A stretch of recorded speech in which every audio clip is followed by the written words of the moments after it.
Start. আমি রয়েছি এখন আমাদের ছাদ বাগানে, যেহেতু আমাদের বাড়িটার দোতলাটা নতুন করে তৈরি হয়েছে, তোমরা সবাই জানো অলরেডি। তো দোতলায় কি কি হারভেস্ট হয়েছে শীতকালে, তার সাথে হচ্ছে কি কি চাষ করেছিস কি তুই? ফুল রয়েছে, সবটাই তোমাদের সাথে শেয়ার করবো। প্রথমে এখান থেকে শুরু করি। এই যে ড্রেন মতো করা হয়েছে গাছ লাগানোর জন্য, এখানে তো মা আগে যে টবে গাছগুলো ছিল সেগুলো সব বসিয়ে দিয়েছে, জবা ফুল, কাঠগোলাপ, আরো অনেক কিছু আছে। তার মধ্যে মা কি করেছে দেখো, ধনেপাতা চাষ করেছে। এখানে ধনেপাতা রয়েছে, তারপরে ফুলকপি আমি দেখাচ্ছি পরে। 20টা ডালিয়া, এই যে ভর্তি লাইন দেওয়া 20টা ডালিয়া, তার মধ্যে প্রচুর কড়িও চলে এসছে। এবার চলে আসি এই পাশটায়, মেন অ্যাট্রাকশন তো এই পাশে। জাস্ট দেখো একবার শীতকালের সবজি, ফুলকপি ভর্তি, আর এক একটা কি দারুণ দারুণ পাতা হয়েছে। ফুলকপি কিন্তু এসেছে, এই দেখে সবকটাই ফুল চলে এসছে।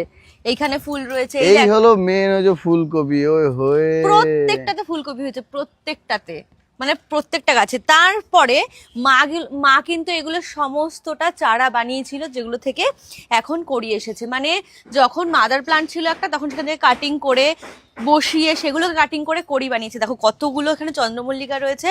মানে এগুলো ডাল জাস্ট একটা তুলে লাগিয়ে দিলে হয়ে যায়। হ্যাঁ হ্যাঁ হ্যাঁ। আর এখানে রয়েছে সুন্দর গাঁদা ফুল, তার সাথে এখানে এই গাঁদা ফুলগুলো মা মানে কিনে নিয়ে এসে, হ্যাঁ ছোট থেকে হয়। আমাদের এখানে হাটে এগুলো 8 টাকা করে পিস নেয়। তো এখন দেখো কত সুন্দর হয়েছে, আর গাছ ভর্তি ফুল হয়ে গেছে। একটা উচ্ছে গাছ, এখানে করলা গাছ, এই তো ফুল এসছে, হবে আস্তে আস্তে, হবে না কেন এ কি। তারপরে এই যে এখানে রয়েছে পেঁয়াজ কলি, তার সাথে রয়েছে আরো একটা মেন অ্যাট্রাকশন, দেখাই এদিকে আয়। এই দেখ আখ গাছ, এই যে আখ, ও হ্যাঁ, এই যে আখ হচ্ছে, অনেকগুলো চারা আছে, আস্তে আস্তে হচ্ছে। এবার চলো দেখাই যে এগুলো তো সব মা তো ছাদ বাগান পুরো পরিচর্যা করে, কিন্তু আমি কি চাষ করেছি, যেটা তুই বলছিলিস আমি কি চাষ করেছি। তো চলো দেখাই এবার। এই যে প্রথমেই দেখাই, এখানে রয়েছে লাল শাক। লাল শাক, এগুলো যখন আমি বীজ লাগিয়েছিলাম তখন তোমাদের সাথে শেয়ার করেছিলাম, এখন কিন্তু গাছ ওটা পুরো ভরে গেছে। আর একটা জিনিস দেখাই, এই দেখো আমাদের গাছে, মানে আমাদের ছাদ বাগানে কত সুন্দর লাল কামরাঙা হয়েছে, কি দারুণ লাগছে দেখতে। এটা না খুব বড় সাইজের হয়, এখন পারলে এটা তিতো লাগে, এই জন্য আমরা পারি না। এটা দেখবো কত বড় হয় আর ও হ্যাঁ, এটা তো ভুলেই গেছি। এটা হচ্ছে আমাদের রিপনের চাষ, যেটা হচ্ছে স্ট্রবেরি। আমাদের এবার ইচ্ছা আছে স্ট্রবেরি চাষ করার, তো আপাতত তো লাগিয়ে রেখেছি। এর মধ্যে এখন বাদাম খোল দিতে হবে, যেটা দিলে গাছটা আরো তাড়াতাড়ি বাড়বে। প্রচুর চারা বেরিয়েছে, প্রচুর। আর এদিকে আসো, এইটা হচ্ছে মেন আমার চাষের জায়গা। হ্যাঁ, এইখানে এই দেখো টমেটো গাছ। টমেটো গাছগুলো বেশ বড় বড় হয়ে গেছে, হাট থেকে কিনে এনেছিলাম মাত্র 2 টাকা করে, এইটুকু চারা ছিল। তারপর এখানে এগুলো রয়েছে, 5টা রয়েছে বাঁধাকপি গাছ, 5টা না 6টা মতো রয়েছে বাঁধাকপি গাছ, দেখা যাচ্ছে বাঁধাকপি গাছগুলো। এগুলো রয়েছে ব্রোকলি, যে সবুজ ফুলকপি অনেকে বলে, আর অনেকে ব্রোকলি নামে জেনে, তো এটা ব্রোকলি।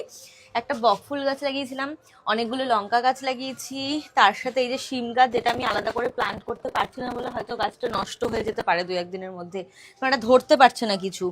একটা রয়েছে লাউ গাছ, বড় শসা গাছ, বেগুন গাছে দেখো ফুল এসে বেগুনও হয়ে গেছে। 3 রকমের বেগুন আছে এখানে, 1টা 2টো 3টে, 3 রকমের। এখানে প্রচুর বীজ লাগিয়েছিলাম, যেগুলো দিয়ে চারা বেরিয়েছিল। বটবটি গাছ, শিম গাছ, আলু গাছ, দোপাটি ফুল গাছ, এই যে গাঁদা ফুল গাছ উঠেছিল সেগুলো। আর ওদিকে একটা এখানে একটা স্ট্রবেরি, হ্যাঁ এখানে আরো এক জায়গায় স্ট্রবেরি করেছিলাম। এবার দেখাই, শালগম কপি চাষ করেছি আমি গাইস, যেটা হচ্ছে মেন অ্যাট্রাকশন। ই বাবা, সত্যি এত বড় হয়ে গেছে। হ্যাঁ আমি তো জানি না। শুধু ওটা বড় হয়নি, এই দেখ এটাতে হবে, এটাতে হবে, এটাতে হবে, সব কটাতে হচ্ছে। মানে আস্তে আস্তে যে ছোট ছোট এতগুলো হবে আমি কোনদিন আমি তোকে বললাম কি এতগুলো পাশাপাশি লাগাচ্ছিস তো একটা দুটো হবে না, ওই দেখ একটাই বড় হয়েছে। আর যেমনই হোক, যেটা হচ্ছে কিউট দেখতে হবে ছোট থেকে, সেটা আমি মিনি কিচেনে তুলে রান্না করে ফেলবো, ঠিক আছে। মিনি কিচেন তোর হয়ে গেছে কিন্তু। হ্যাঁ, আর এই দেখো এগুলো হচ্ছে কসমস ফুল গাছ, এটা হচ্ছে কি ক্যাপসিকাম গাছ, আরে দোপাটি ফুল গাছের চারা। তো এইগুলো হচ্ছে চাষ করেছি। তো কেমন লাগলো আমাদের ছাদ বাগানটা অবশ্যই তোমরা কমেন্টে জানিও কিন্তু। চলো টাটা।